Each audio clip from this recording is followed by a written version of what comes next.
no question that Tennessee's Liam Doyle was absolutely ready to go for game one against Vanderbilt. Fresh off that 2-game suspension, he had a masterful performance on the mound. In 7 innings of work, he had 12 strikeouts. His night ended at the 100-pitch mark, and of his 100 pitches, 71 went for strikes. And then to complement that on defense, it was Hunter Ensley. No fly ball out to center field was safe when Hunter Ensley was out in center field, making a trio of fantastic catches out in outfield, not to mention the slide he had at home plate to get Tennessee on the board. And for a 1-run game, winning 3-2 for Tennessee over the Commodores, it had about all the excitement that you could ask for, and especially here on defense. We'll start a little bit on Liam Doyle. He had several frames in this game against Vanderbilt that it was 3 up, 3 down, especially in the way that the game started. It was a very efficient start for Liam Doyle. 4 strikeouts and 2 innings of work, 22 strikes of those 32 first total pitches. And then in those first 2 innings, it was 3 up, 3 down. And then later in the game too, let's look at that 4th inning, he continued that masterful performance.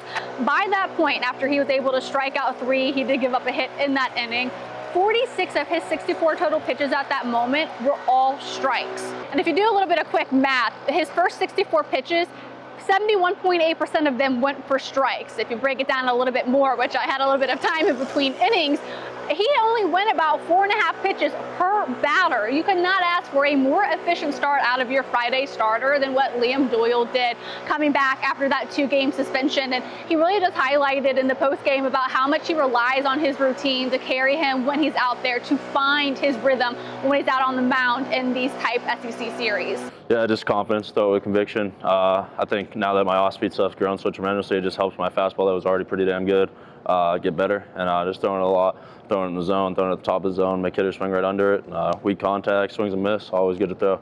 Vitello was essentially gushing over his Friday starter, and as he should be. You know, he talks a lot about how much of a team guy he is, what he does in the locker room, says that he's very much a yapper in the locker room, but it sounds like somebody that really kind of raises the floor of a team when maybe it comes from the personality or emotions of a team, which you want kind of out of your pitcher. Oftentimes you maybe get it from your offensive guys when they're at the plate, but to see that kind of emotion out of a pitcher, it makes him a really unique type of player. Not only what he's able to do out on the mound, which is where Vitello was really gushing over him, talking about regardless if he gets caught up to the big leagues right away or there's a couple of steps maybe in the minor leagues that he'll have to go through, he instantly again raises the floor of any team that he's a part of, and that's really what makes him so special for this team this year.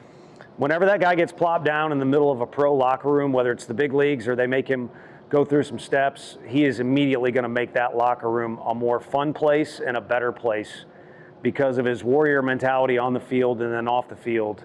I said Hunter's not a yapper. Liam is a yapper, for sure. But when we fast forward a little bit to the 7th inning, the issue of the blister on his hand continues to be something that kind of comes back up every game. So I asked him afterwards, and I know it's a little loud because of the leaf blowers and it's quite late after the game. I asked Liam Doyle after the game about his blister on his finger that continues to kind of reemerge oftentimes in these games. And he told me that it comes up around the 70 to 80 pitch mark.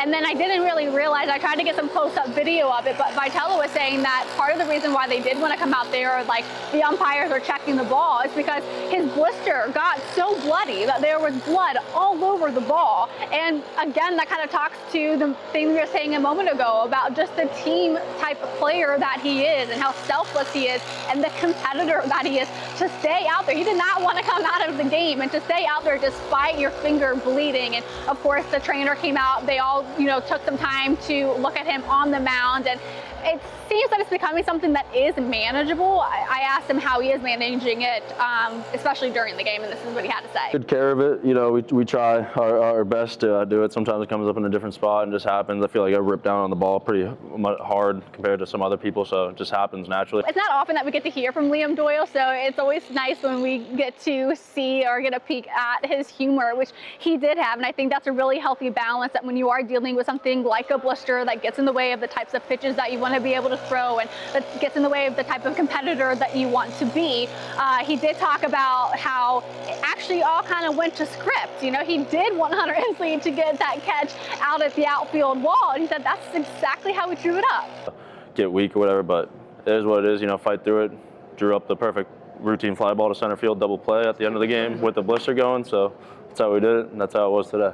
And sometimes when I am in the photo well, which one, there are so many foul balls that come flying my way, it gets a little dangerous. I sometimes do take a gamble and I just focus in on Liam Doyle. So I didn't necessarily see the catch in the outfield as I was just following Liam Doyle on the mound, and just for him to put his hand up, you know, saying like, thank you, that was awesome, you've got me.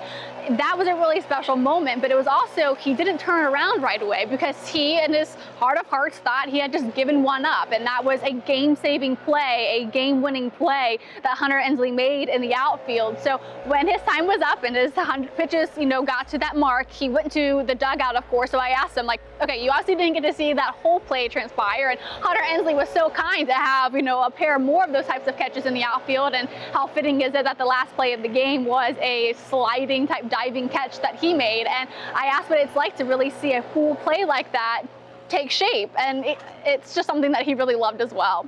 It's important to make the right decisions, like when to go for it on 4th down, or when to kick the field goal or go for the touchdown. It's also important to make the right insurance decisions too. That's why my office, Trey McAdams State Farm, is here to help you select the right protection at the right price. Our office will make sure you understand your State Farm coverages, so you'll know what to expect when the unexpected happens. With Trey McAdams State Farm, it's easy to make the right call. When you want the real deal, like a good neighbor, State Farm is there. Proud sponsor of the Tennessee Vols. I think the coolest part is just how much the fans respect him and love him around here. So he can walk up to the plate after not even necessarily having the greatest day at the plate or whatever. He did have a good day at the plate today, but whatever. And the fans still love him. Still get his video and just walk around town with him and stuff. People love him here. It's pretty cool to see. So he's a likable guy, great player, great teammate, great defender. Obviously, we saw that tonight. So it's fun to be around. And even though Liam Doyle and the staff, they do have a system in place where they can manage the blister and keep it from not, you know, getting worse before that 70 pitch mark, it is a faster turnaround next week when they're on the road taking on Arkansas. That is a Thursday game. Game 1 is on Thursday. So where maybe they have a system in place for, you know, a 7-day turnaround, they really only have 6, maybe even 5 if you really kind of, you know, dissect it to make sure that he's fully healed and ready to go for that. I don't know if the last times his blister got so bad that it was bleeding everywhere.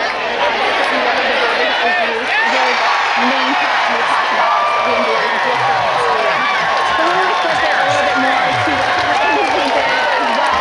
He obviously was plays as well, and it was something that, you know, he really enjoyed making those plays. But it was interesting before the post-game pressure started, he was talking to a couple of his media members, and you kind of take for granted the chaos that looks behind home plate with all of the construction that's happening. You've got a big giant red crane that just kind of towers over the whole facility with its flags, and then you have the new suites that are being built, and maybe that's not as distracting, but for a guy like Hunter Ensley who has played in an outfield where there was only, you know, 2 levels to Lindsey Nelson Stadium, it's a completely different look for him. So him getting adjusted to that was, he said, kind of like a hurdle. It really does really get in the way. So for him to go out there and make plays like today, almost more impressive. He hit one good straight to center field. The ball was carrying tonight, wind's blowing straight out.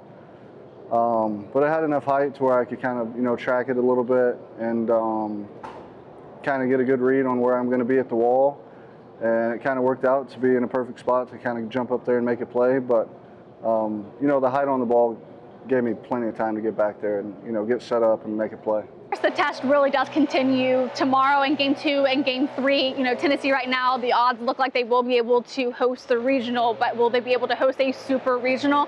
That is to be determined. A series win or a sweep against Vanderbilt will certainly go a long way, even more so against a team like the Arkansas Razorbacks next weekend. But you definitely don't want to get ahead of yourself. They have a ton of work in front of them on Saturday. Vitello last week talked about how this team looked as ready as they could have against Auburn. They look much more composed, and of course you don't have all of the circus that you have to get through with the weather and rain. Can they keep it up tomorrow? Can they get a little bit more offense going? Chris Newstrom had a fantastic 12-pitch battle today. Can they get more types of battles like this that end up kind of getting into the right side of the stat sheet with a hit on Saturday and Sunday to try and get a couple extra wins, get that series win? We will have much more coming up on Saturday and Sunday, so please make sure you subscribe. I'll talk to you guys then.